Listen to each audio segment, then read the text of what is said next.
to the chief of sinners. At one point, Brennan likens himself to Samson, that flawed Superman whom God somehow found a way to use right up to the day of his death. Reading such stories in the Old Testament, I've come up with a simple principle to explain how God can use the likes of such imperfect men and women. God uses the talent pool available. Again and again, Brennan made himself available.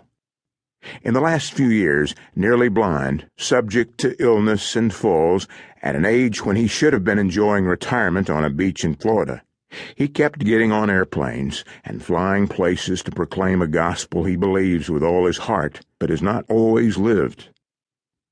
A wealthy man in Denver, having heard Brennan's powerful delivery at a local church, invited him to lead a week-long retreat for a group of 8 hand-picked friends, including me. When Brennan announced the retreat would be silent, the benefactor was not happy. "I bring him all the way up here to learn from his expertise, and he wants us to keep silent?" Yet each of us had an hour a day of personal time with Brennan, a compressed time of spiritual direction, after meditating on writings and Bible passages he gave us. Brennan worked hard all day, while most of the time we sat in the fields or in our rooms and meditated.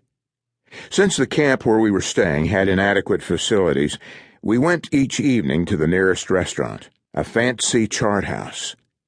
The first night, Brennan brought along a boom box with cassette tapes of Rich Mullins and John Michael Talbot, proposing that during dinner we listen to meditative music and continue our time of silence.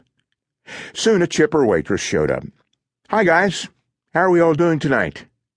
No response came, except for nods and a few tight smiles. A fellow diner recognized one of our group and came over to chat. Patrons at tables around us stared disapprovingly at the boombox, which was pumping out music that blatantly clashed with the restaurant's own muzak. Brennan laughed, threw up his hands, and made a new rule: silence suspended during evening dinner.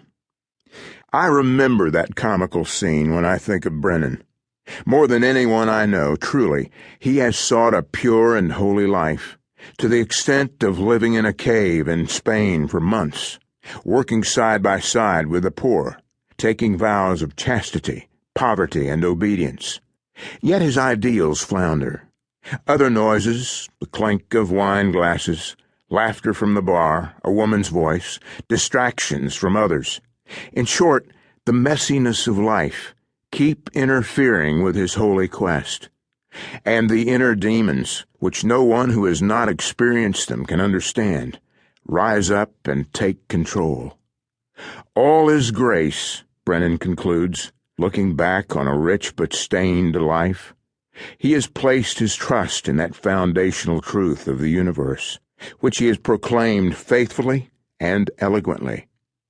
As a writer, I live in daily awareness of how much easier it is to edit a book than edit a life. When I write about what I believe and how I should live, it sounds neat and orderly. When I try to live it out, all hell breaks loose. Reading Brennan's memoir, I see something of the reverse pattern. By focusing on the flaws, he leaves out many of the triumphs. I keep wanting him to tell the stories that put him in a good light, and there are many. Choosing full disclosure in a narrative that might burnish his reputation, Brennan presents himself as the Apostle Paul once did, as a clay jar, a disposable container made of baked dirt. We must look to his other books for a full picture of the treasure that lies inside. A poem by Leonard Cohen says it well.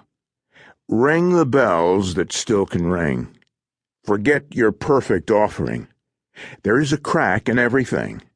That's how the light gets in." Philip Yancey. To go on the grand tour, a man must be free from self-necessity. Patrick Cavanaugh, The Self-Slaved. A word before. All His Grace was written in a certain frame of mind, that of a ragamuffin. Therefore, this book is by the one who thought he'd be farther along by now. But he's not.